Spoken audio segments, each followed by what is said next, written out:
Esta noche en Noticias 1, disidencias rompen diálogos con el gobierno Petro, aseguran que la administración no está cumpliendo con lo pactado. El dominio del corregimiento del Plateado en Argelia, Cauca, es la manzana de la discordia. Incitaron a la población civil para que sacaran de sus calles a los militares. También en tensa situación se encuentra la negociación con el ELN por la prolongación del secuestro del padre de Lucho Díaz. La suspensión de la orden de captura para la baronesa del Cesar Cielo Géneco, un lío interior que la Fiscalía no ha podido resolver. Reelegido concejal pese a que enfrenta un proceso penal por violencia sexual. Y en los deportes, Mauricio Posada. Mónica, libertad para papá. Este fue el mensaje con el que Lucho Díaz expresó su deseo tras el gol con Liverpool. Millonarios empató con Cúcuta para ser el segundo finalista de la Copa Colombia y enfrentará a Atlético Nacional por el título. Y Colombia alcanzó el mayor número de medallas en unos Panamericanos en los Juegos de Chile, que finalizaron hoy. Y aquí está, esta es la imagen del día, el momento en que el atacante colombiano del Liverpool, Lucho Díaz, celebra el gol que hoy le marcó al Luton Town y levantó su camiseta oficial para que el mundo leyera su deseo más sentido. Libertad para papá. Su eco llegó a Barranca, su tierra natal en La Guajira, en donde hubo hoy una manifestación frente a su casa como una forma de exigencia a la banda del ELN que le quitó la libertad al papá del futbolista y aún no se la devuelve. De esta historia hablaremos hoy. Por la prensa libre y el derecho que todos ustedes tienen a la verdad, Yo Soy la Red Independiente presenta Noticias 1 con Mónica Rodríguez y Mauricio Posada. Buenas noches y bienvenidos a la mejor información en este puente festivo. En el municipio en el que reside la familia de Lucho Díaz en Barrancas, Guajira, la población ha concentrado su atención en el caso. Hoy hubo manifestaciones de simpatizantes de la familia Díaz frente a su residencia. La gente empieza a impacientarse porque don Manuel no llega. El municipio de Barrancas, Guajira, no ha conocido la normalidad rutinaria a que estaba acostumbrado desde el día en que una célula del ELN secuestró a la pareja de esposos Díaz Marulanda, padres del famoso jugador de fútbol Lucho Díaz, el pasado 28 de octubre. La situación social no se ha normalizado a pesar de que el gobierno reveló la responsabilidad del ELN como autor del secuestro y la admisión de este grupo en el hecho, aunada a la promesa de su liberación inmediata. ¿Qué quiere Barrancas para Manuel Díaz? Tanto la familia del papá de Lucho Díaz como el resto de la población se han unido para exigir su devolución sano y salvo. De pronto, ¿dónde está? Y si pueden, que nos muestren de que está bien. Hoy se realiza una marcha que familiares, amigos y residentes de Barrancas organizaron para insistir en su liberación. Queremos pedirle al ELN que nos mande una prueba de cómo está Manuel en este momento para nosotros poder tener tranquilidad. En la movilización en la que estuvo la madre de Lucho Díaz, quien fue liberada horas después del hecho criminal, también le solicitaron a la fuerza pública que detenga las operaciones de rescate para posibilitar la entrega de la víctima. Que por favor cese el hostigamiento de las Fuerzas Armadas. ¿Por qué? Porque lo que está en juego es la vida de nuestro familiar. Hoy sucedió un hecho conmovedor a miles de kilómetros de Barrancas. En una cancha de Luton Town, en el sur de Inglaterra, a unos 50 kilómetros de Londres, Lucho Díaz anotó un gol para su equipo Liverpool. En la celebración se subió la camisa y quedó al descubierto una frase que decía «Libertad para papá». Después del partido, le pidió al ELN su liberación mediante un comunicado. Pido al ELN la pronta liberación de mi papá y a los organismos internacionales solicito intercedan por su libertad. Las fuerzas militares mantienen las operaciones de búsqueda de don Manuel con equipos de inteligencia técnica y grupos de fuerzas especiales. El fiscal Barbosa prometió en tono airado e indignado que anularía de inmediato la orden que revocó la orden de captura a la jefe del clan Géneco, al clan parapolítico Géneco, pero de regreso a su oficina no lo hizo. Víctor Ballestas. Mónica, a la beneficiada por la Fiscalía, la baronesa del clan, no se le ha vuelto a ver públicamente en el Cesar ni en Valledupar. La fiscal local, que pidió revocar la orden consultada por este noticiero, decidió leer y no responder nuestras preguntas. Fuimos bloqueados. Desgraciadamente, la baronesa del poderoso clan Géneco, Cielo Géneco Cerchar, se esfumó de la vida pública de Valledupar y el Cesar cuando se supo que un juez le había dictado orden de captura. Bueno, Aunque hoy no es prófuga de la justicia porque en un extraño movimiento interno de la justicia del Cesar, una fiscal sin aparente competencia solicitó revocar la orden de detención de la señora Génico que había tramitado un funcionario de mayor rango, la jefa del clan continúa en la clandestinidad. El fiscal tercero ante el Tribunal Superior del Cesar, Alberto Ramírez, logró revivir hace un mes el proceso penal en contra de Cielo Génico, en el que se examina la autoría de 2 asesinatos que se cometieron en Valledupar hace 21 años. Aunque el caso parecía retomar su rumbo judicial y pese a la sorpresa que produjo una decisión de esa magnitud en contra de la mujer a la que todos consideran dueña del poder más grande de Valledupar, esta semana otra funcionaria de la Fiscalía, Nancy del Carmen Martínez, le solicitó al juez que suspendiera los efectos de la orden de captura que había tramitado el colega suyo. Ese mismo día y ante el escándalo mediático por la contradicción entre servidores de la Fiscalía, el fiscal general Barbosa se comunicó telefónicamente con el periodista Julio Sánchez de la W y según este mismo contó al aire, Barbosa, furioso, le dijo que la última orden sería anulada de inmediato, pero eso no ocurrió. ¡Hagámoslo! Hoy la decisión judicial válida es la que suspendió la detención de Cielo Génico. Que le hemos cumplido a Colombia. Un comunicado oficial de la Fiscalía tiene un tono más cauteloso. El director de la seccional Cesar puso en conocimiento posibles irregularidades y extralimitaciones en las que habría incurrido la fiscal. Todas las fuentes consultadas por Noticias 1 coinciden en que el procedimiento para lograr que se cayera la orden de captura fue ilegal. La funcionaria Martínez Iglesias, que se atrevió a desafiar la credibilidad de la Fiscalía, fue jueza entre 1985 y 1990. Después trabajó en el desaparecido DAS y fue incorporada a la entidad investigadora en el año 2012. Esa fiscal conoció también el caso de una masacre que hubo en el Cesar en 1996. En ese proceso habría sido mencionado el exempresario de la marca de vehículos Hyundai, Carlos Matos, también cesarense y hoy condenado por otros hechos. Se ha dicho que ella habría favorecido a Matos en su momento. Noticias 1 intentó comunicarse con esta fiscal, pero no obtuvo respuesta. El congresista Ciro Ramírez del Centro Democrático fue delatado por un contratista de la red de corrupción de su colega liberal Mario Castaño como beneficiario de otro paquete de contratos para desangrar los presupuestos de paz en el gobierno anterior. Joana Rodríguez. Mónica, el testigo no solo explicó que su empresa sería la beneficiaria de los contratos que el gobierno le daría a Ramírez, sino que narró la forma en la que el subdirector de Prosperidad de Iván Duque le dio las instrucciones.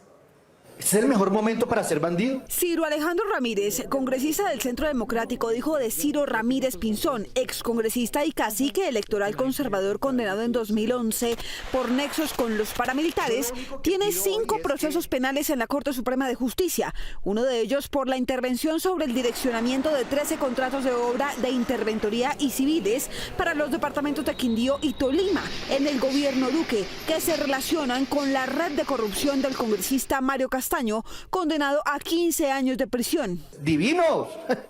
Estamos en el paraíso del bandidismo. Un interrogatorio en la Fiscalía que rindió el capturado y testigo en la investigación de Castaño, Pablo César Herrera, exgerente de la empresa Proyecta Quindío, vincula directamente al congresista del Centro Democrático Ciro Ramírez como cómplice de la red de corrupción de Castaño, referenciando empresas para la ejecución de los contratos, como el llamado carrusel de la contratación. Los intereses políticos era que Proyecta le manejara obras al senador Ciro Ramírez en los territorios donde él tenía mayor presencia electoral, lo que le permitiera obtener mayor votación paralelo con el manejo de la contratación. Herrera también habla de la relación de la red Castaño con Pierre Eugenio García, subdirector del Departamento de Prosperidad Social en el gobierno de Iván Duque. El 20 de diciembre de 2021 estuve reunido con Pierre García en la ciudad de Bogotá en el DPS, piso sexto, en donde me dio las instrucciones, las cuales quedaron claras en el primer interrogatorio,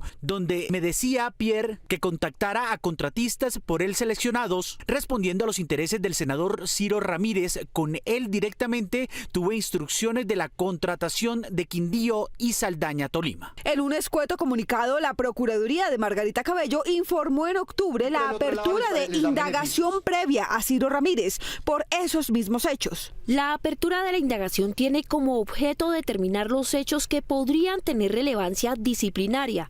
El senador podrá ser escuchado en versión libre si así lo desea.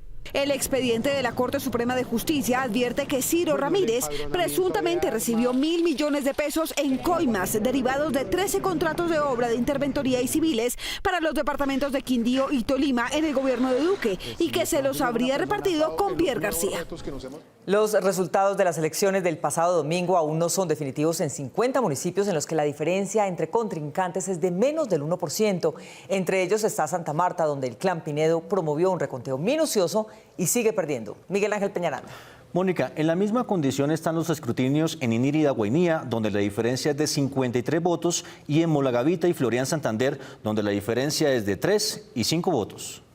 Después de que la registraduría informara que 62 municipios presentaron empates técnicos por diferencias del menos del 1% de votos entre un candidato y otro, las dudas quedaron sembradas entre los contendores y hoy, 8 días después de las elecciones, todavía no se conoce el nombre de los ganadores. El caso más delicado ocurre en Santa Marta, en donde un poco más de 390.000 personas se registraron para votar. La diferencia entre los dos candidatos punteros para asumir la alcaldía es de apenas del 0,2%, lo que equivale a una diferencia de 282 votos sobre 230.000 efectivos. Los resultados en la capital del Magdalena, escrutada el 80% de la votación, le da el triunfo a Jorge Agudelo, aspirante avalado por el partido Fuerza Ciudadana del exgobernador Carlos Caicedo, aliado del gobierno Petro. De impacto histórico. La victoria parcial de Agudelo ha sido cuestionada por Carlos Pinedo, candidato del uribismo y de Cambio Radical. No dejen que se siga fraguando el gran fraude que aquí se cometió. No dejen que culmine. Según el opositor Pinedo, una jueza electoral fue grabada cuando supuestamente lo agredió de manera verbal. Otros enfrentamientos de simpatizantes de los dos candidatos también quedaron grabados en videos. En Puerto Inírida, Guainía, también hubo empate técnico con una diferencia de apenas 53 votos. Edgar Murcia, el candidato del partido Fuerza Ciudadana del mismo exgobernador de Magdalena, Carlos Caicedo, denunció irregularidades que hoy lo dan como el perdedor por esa mínima diferencia frente a Arturo Sánchez, avalado por los partidos Liberal, Conservador y Cambio Radical. Hay un cerco institucional. Pareciera que toda la registraduría y todos los entes de control que están acá estuvieran amangualados para no dejar abrir estas bolsas. En los municipios de Santander, Molagavita y Florian, dos candidatos que pidieron volver a contar los votos, puesto que ellos ganaban la contienda, pero solo por 3 o 5 votos, perdieron esa diferencia y con ella las alcaldías de sus poblaciones. La registradora asume y deja votar a todos estos ciudadanos que estaban excluidos. Hoy, ese margen permitido, incide en el resultado. Aunque la plataforma digital de la registraduría informa que el 98% de los escrutinios está terminado y revisado, todavía no existe certeza de quién es el alcalde en al menos 50 municipios. La familia Prada de Ricaurte, Cundinamarca, ha controlado la administración local desde 1998 y su jefe, Campo Elías, fue reelecto alcalde el pasado domingo. Allí había alertas de corrupción, pero en la jornada quitaron los equipos biométricos y en el conteo se metieron votos fantasmas en las urnas. Camilo Galán. Mónica, los jurados de votación cuentan que el registrador del municipio fue quien ordenó quitar los equipos biométricos, pero él por teléfono dijo que no está autorizado para hablar con la prensa y colgó sin más palabras. A pesar de que la Secretaría de Transparencia de la Presidencia de la República advirtió desde febrero de este año sobre posibles delitos electorales en Ricaurte, Cundinamarca, un vecino municipio de Bogotá, después de las elecciones que se desarrollaron allí el pasado domingo y que dieron como ganadora Campo Elías Prada, con una diferencia de tan solo 341 votos sobre su rival Diego Fernando Arellano, las denuncias que se han reportado demostrarían un presunto fraude electoral. La Registraduría Nacional había autorizado que en Ricaurte las elecciones contaran con el uso de tecnología biométrica dactilar, pero a la 1 de la tarde, en medio de la jornada y por orden del registrador municipal Luis Esteban Granados, la orden fue retirar el mecanismo, lo que alteró el normal desarrollo de la jornada. Mientras que algunos jurados de votación y candidatos pedían una explicación, Los seguidores de Campo Elías Prada, denominados Mancha Roja, se tomaban las instalaciones del colegio que sirvió como puesto de votación para votar nuevamente con otras cédulas, según lo evidenciaron testigos. ¡Se quieren robar las elecciones de Ricaurte! En otros videos suministrados por los habitantes, en medio de la confusión, esta jurado de votación saca de su bolsillo lo que sería un voto y lo introduce en una urna. A pesar de todo lo que se vivió, la jornada electoral continuó su curso. 16, 17, 18. Pero las inconsistencias no terminaron ahí. Encontramos certificados de votación. Al día siguiente, en las bolsas de basura del colegio que sirvió como uno de los puestos de votación del municipio, apareció material electoral. Voto marcado en la basura. Los veedores que se dieron cuenta de lo que estaba pasando dieron aviso al registrador Granados, quien fue testigo de que en la basura había tarjetones marcados y certificados electorales rotos. Se han encontrado votos en la basura. Pese a todas estas irregularidades, en este municipio las autoridades electorales no han autorizado un reconteo de votos. Noticias 1 se comunicó con el registrador municipal Esteban Granados, pero no respondió los mensajes. Tampoco la Registraduría Nacional se ha pronunciado ante estas denuncias.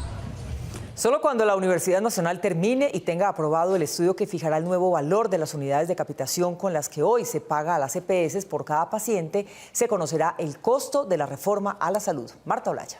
Mónica, el Ministerio de Hacienda está a la espera de esta cifra para revelar el impacto fiscal de la reforma, pero desde ya académicos y profesionales dicen que lo que hasta ahora ha aprobado no se podría gastar en un solo año fiscal porque sería devastador. Hoy tenemos lamentablemente que enfrentar esa situación. Las fuentes de financiación que tendrá la reforma a la salud y la cantidad de recursos que demandará el sistema para su transformación despertaron la incertidumbre en varios sectores que piden claridad al gobierno. El próximo martes se reanudará el debate de esta iniciativa en el Congreso y los expertos aún tienen el interrogante sobre cuál será el impacto fiscal para avanzar en la discusión. Hay mucha incertidumbre acerca de la verdadera magnitud de los recursos que se requerirían, sobre todo para los temas en los que hay acuerdo, por ejemplo, la infraestructura en las zonas donde no hay infraestructura, centros de salud allí donde no hay nada, formalización del talento humano, no solo médicos, sino enfermeras. Hay unos enormes desafíos y sin lugar a dudas, hasta tanto el gobierno nacional no publique y comunique cuáles van a ser los orígenes de los recursos para poder hacer una reforma de tal magnitud como la que se está proponiendo, pues seguramente quedamos con unas grandes incógnitas sobre lo que puede llegar a ser la implementación de este nuevo modelo. Incluso desde la academia proponen priorizar las inversiones para que no se genere un estrés fiscal con la implementación de la reforma que demandará más recursos en los primeros años. Hacer todo ese esfuerzo fiscal de una sola vez pone en riesgo el funcionamiento del sistema de salud, pero también el funcionamiento económico de todo el gobierno. Por otro lado, aseguran que se debe estipular una entidad que opere los recursos que actualmente manejan las EPS para evitar que se inflen los costos por falta de un doliente. Hay un elemento clave que sigue en la discusión y que no se ha decidido, y es el rol de las gestoras. Las gestoras justamente lo que hacen es contener el gasto. Entonces, si eso se abre por completo, pues no sabemos si de 100 billones que se está usando hoy para atención eso se puede volver 150 de un día para otro. Noticias 1 conoció que el Ministerio de Hacienda ya tiene listo el análisis de viabilidad fiscal de la reforma a la salud, el cual no será revelado hasta conocer el dato de la UPC, es decir, el pago que hace el gobierno por cada afiliado. Actualmente la Universidad Nacional está realizando un estudio frente al incremento que deberá tener la UPC para el próximo año. Bogotá y otras 3 ciudades de América Latina clasificaron en el índice de prestigio Marcario, lo que indican los indicadores. El consultor bursátil Brand Finance presentó su índice de marca ciudad, clasificando a las 100 ciudades más valiosas, con Londres a la cabeza y 4 latinas en su listado. México en el puesto 59, Santiago en el 66, Sao Paulo en el 75 y Bogotá en el 88.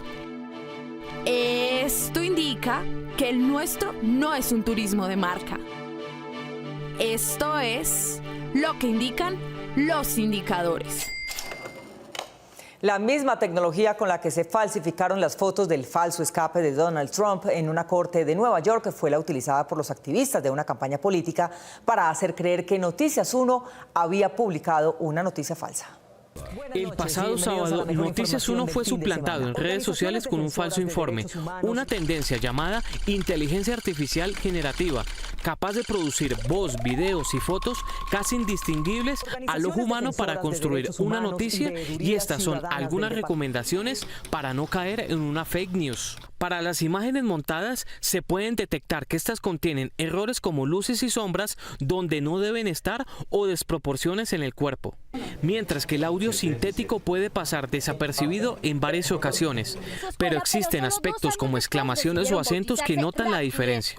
Un polémico político que ya aspiró anteriormente a la gobernación del Putumayo. El presidente Petro estuvo hoy en México junto con sus colegas de México, Honduras, Haití, Cuba y Venezuela. Pero en el caso de los videos puede combinarse herramientas de edición e inteligencia artificial y la capacidad humana para crear noticias falsas. Para ello es importante que usted, a la hora de informarse o compartir una noticia proveniente de una cadena de mensajes, realice una verificación en los canales del medio o en motores de búsqueda para evitar expandir la desinformación en Internet.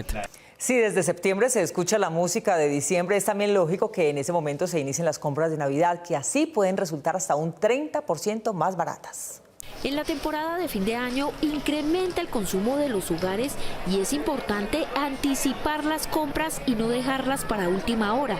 Así podría ahorrar hasta un 30%. Una de las recomendaciones es comprar por lo menos con 2 meses de anticipación y aprovechar los descuentos y promociones que lanza el comercio, ya que en la temporada decembrina suelen subir los precios. Haga un presupuesto para cada gasto que vaya a hacer y de esta manera tendrá definido cuánto dinero va a gastar. Limite el uso de las tarjetas de crédito. Usar indiscriminadamente la tarjeta de crédito puede generarle en el corto plazo un colapso en sus finanzas personales, por lo que lo aconsejable es realizar pagos en efectivo para tener un mejor control de los gastos. Y por último, use los tradicionales cupones de descuento que cobran relevancia durante la época de fin de año. Algunos comercios ofrecen a través de sus canales digitales descuentos hasta del 40%. Colombia está ratificando su primer lugar mundial como el país más peligroso para ejercer el sindicalismo, no solamente por los 3.323 sindicalistas ya asesinados, sino por los que se propone asesinar una estructura paramilitar. Gustavo Monge. Mónica, se trata de un panfleto que apareció en Cali, en el que se promete asesinar a los actuales dirigentes de la Central Unitaria de Trabajadores, con motivo de su apoyo al gobierno Petro. El 63% de los asesinatos de sindicalistas en el mundo ocurrieron en Colombia en la última mitad del siglo XX y lo que va del siglo XXI. ¡Estamos la lucha! En los últimos 52 años fueron asesinados en Colombia 3.323 sindicalistas, 449 sufrieron atentados, 254 fueron víctimas de desaparición forzada, 7.884 recibieron amenazas de muerte y 1.987 se desplazaron. La Central Unitaria de Trabajadores CUT acaba de denunciar amenazas de muerte. ¡Que golpean al pueblo caleño! ¡Que golpean al pueblo vallecaucano! Un grupo narcoparamilitar dejó un panfleto en una de las sedes de la CUT en Cali. Ratificamos nuestra posición a nivel nacional de exterminar todo rastro de insurgencia, las cuales siguen mimetizadas en las organizaciones sociales, sindicales y partidos políticos. El panfleto menciona a 14 personas, entre dirigentes políticos del Partido Comunes y directivos sindicales como el expresidente de la CUT, Francisco Maltés, y su actual presidente Fabio Arias. Apareció una declaración en la CUT Valle, en las oficinas de allí, donde nos declaraban objetivo militar, porque presuntamente somos guerrilleros y que estamos colaborándole al gobierno de Gustavo Petro. La CUT rechazó la amenaza. La Central Unitaria de Trabajadores de Colombia levanta su voz y preocupación por la complejidad de la coyuntura que busca a toda costa intimidar la lucha que venimos desempeñando los dirigentes sindicales en las diferentes regiones del país. Según el presidente de la CUT, los responsables de las intimidaciones tienen un origen político. Hay sectores que obviamente, especialmente la extrema derecha, que están muy interesados en que a este gobierno no le vaya bien, y esta es una medida para intimidar al movimiento sindical. Nos siguen estigmatizando y nos siguen obviamente intimidando para tratar de que no hagamos la tarea. Los sindicatos piden incrementar su protección y el reconocimiento como víctimas del conflicto armado, luego de 3 intentos fallidos en 2016, 2018 y 2020. El estrés es una condición incapacitante pero fácil de atender con terapias sencillas. Entre muchas ayudas, los ejercicios de Reiki permiten controlarlo. 1 de cada 4 personas sufre de trastornos mentales. El más común de ellos es el estrés, una alteración física y mental que se puede atacar con terapias de relajación. Reiki es una técnica de sanación a través de imposición de manos, en donde lo que hacemos es trabajar con la energía vital para poder movilizar toda la energía del cuerpo. A pesar de que son técnicas alternativas, estas buscan quitar bloqueos de energía y liberar a la persona del estrés del día a día. Para practicar esta técnica se recomienda estar acompañado de un experto y asimismo encontrar un punto de equilibrio en el bienestar físico y mental. Los beneficios que trae el Reiki son demasiados. Tenemos para bajar el estrés, podemos también bajar el nivel de ansiedad de las personas, trabaja también inclusive la sanación física del cuerpo y hasta dormir mejor. Realizar ejercicio también disminuye los niveles de estrés, permitiéndole a la persona liberar las cargas de estrés que se manejan a diario. En medio de su situación familiar, Luis Díaz volvió a brillar, marcando para el empate visitante de Liverpool en la Liga Inglesa, donde el Guajiro acumula 3 tantos en la temporada y hoy su gol tuvo un mensaje muy sentido. En Kingwell Park, Luis Díaz inició como suplente para Liverpool, que visitó a Luton Town. El local a los 80 minutos abrió el marcador con un contraataque letal que capitalizó Tae-Hik Chung. De inmediato, el entrenador Jürgen Klopp envió a Lucho al campo en reemplazo de Ryan Gravenberch. Al 90+5, Harvey Elliott levantó un centro que Díaz, anticipando al defensor, conectó para emparejar las acciones. En medio de la celebración, Lucho levantó su camiseta y entregó al mundo el mensaje que representa su máximo anhelo: libertad para papá. Un gol por la vida, un gol por la paz, libertad para papá. Un gol que evitó la derrota de Liverpool, que con el empate se ubica tercero en la Premier League con 24 puntos. Al final, se escucharon los gritos de apoyo para el colombiano por parte de ambas hinchadas. Es emotivo y fantástico, pero el verdadero problema no se resuelve por este resultado. Así que simplemente nosotros quisimos darle a Lucho la oportunidad de distraerse con otras cosas. El entrenador alemán también contó lo que fue su encuentro con Luis Díaz tras finalizar el partido. No necesitaba palabras, simplemente le di un abrazo y eso es todo. Él está bien, pero esperando desesperadamente las noticias correctas. 2 horas después de terminado el juego, Luis Díaz publicó este comunicado en el que se dirigió directamente a los secuestradores de su padre. Pido al ELN la pronta liberación de mi padre y a los organismos internacionales intercedan por su libertad. El jugador acompañó su publicación asegurando que su gol es por la libertad de su padre y la de todos los secuestrados del país. A la DIMAYOR llega una nueva investigación por posible soborno tras la denuncia del Boyacá Chicó antes de la fecha final del todos contra todos.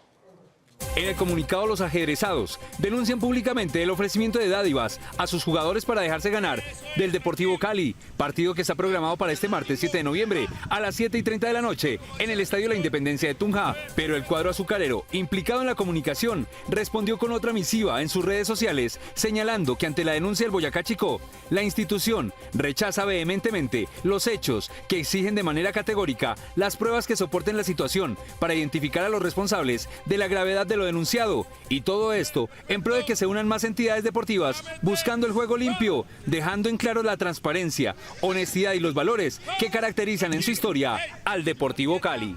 Esta semana inicia el primer Mundial de Fútbol Talla Baja con 16 equipos y con sede en Buenos Aires, Argentina. Colombia desplazó 13 jugadores. Mucho toque y de aquello muchísimo. Así define su fútbol, la selección Colombia de talla baja, que representará al país en el Mundial que se organizará entre el 6 y el 12 de noviembre en Argentina. Somos buenos, pero falta, digamos, que entrenamiento, entonces para este Mundial venimos más que preparados, siento yo. Pese a compartir grupo con el equipo local, vigente campeón de América y favorito al título, este conjunto no teme en soñar en grande. Traernos el hermoso trofeo aquí a casa, a Colombia, y contar con todo el apoyo de aquí, de todos los ciudadanos. Pese a ser 16 los cupos de jugadores, el equipo solo viajó con 13 futbolistas. Tuvimos un poco inconvenientes con el tema económico porque no tenemos respaldo gubernamental ni de la empresa privada. Prácticamente vamos con nuestros propios medios y pues se nos quedan algunos jugadores y el cuerpo técnico. Un torneo y un equipo que respira talento, fútbol e inclusión. Esto es un logro bastante importante para mí, pues porque siempre estuve el sueño de ser futbolista y pues es el momento de lograrlo y de representar a Colombia en el Mundial. Esta selección que trabaja desde 2018 confía en su proceso y buscará la gloria orbital en la ciudad de Buenos Aires.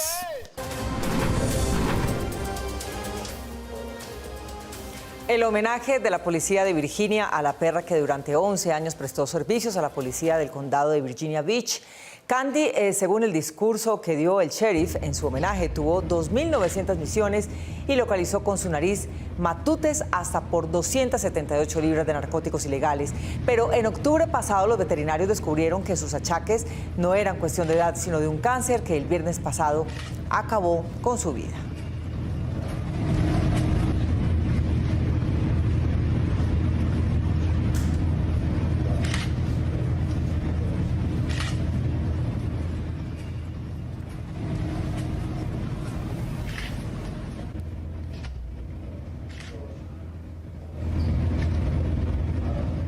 Nos vemos en las redes sociales y mañana, lunes festivo, aquí en Cable Noticias con Noticias 1 y las mejores noticias del fin de semana. A ustedes, como siempre, gracias por elegir la independencia.